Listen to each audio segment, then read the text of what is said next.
Hello, I am Rahish. Today I am discussing about the significance of space missions. Space missions. When heard, the first picture comes into mind of an astronaut walking on moon or floating in space. But the actual goal of space mission isn't simply taking man to space and bring him safely to Earth. In fact, the actual goal of space missions is to increase the richness of average man's everyday life here on Earth.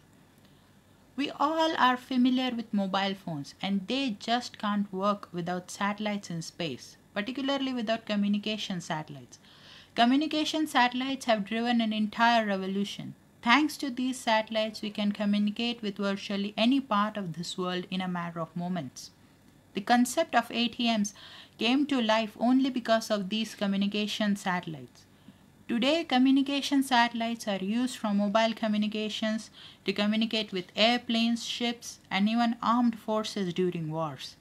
India built its first communication satellite, the INSAT 1A, back in 1982, and today India has the biggest domestic satellite communication system. The most well known satellites, other than the communication satellites, are the Earth observation satellites. These Earth observation satellites are extremely useful. They had found their usage in disaster management, disaster warning, urban planning, military use, natural resources conservation, and a lot more. The imageries gathered from these satellites has proved to be much more cost effective and on demand than aerial photography. For example, the cost of aerial survey for mineral exploration can be 420 rupees per square kilometer. On the other hand, if we use satellite imageries instead, the cost would be 40 rupees per square kilometer. India built its first Earth observation satellite, the IRS-1A, in 1988.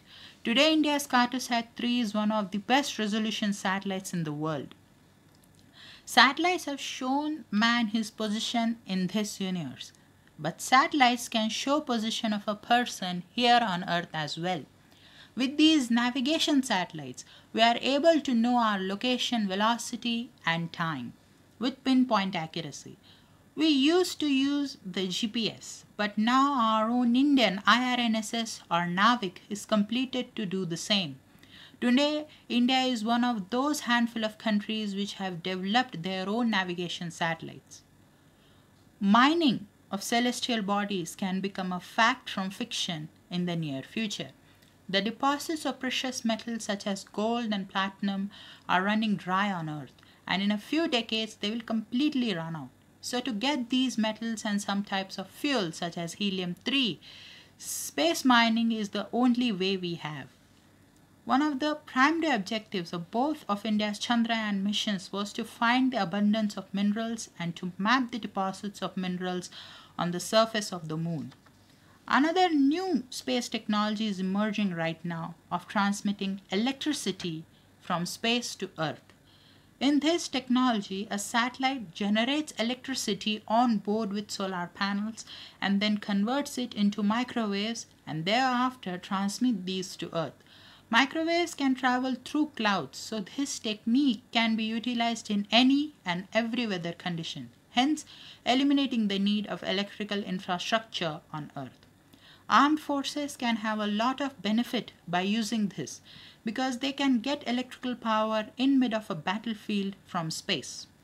The father of Indian space program, Dr. Vikram Sarabhai, began space activities in the country for all-round development of India, with which India's socio-economic development can get an impetus.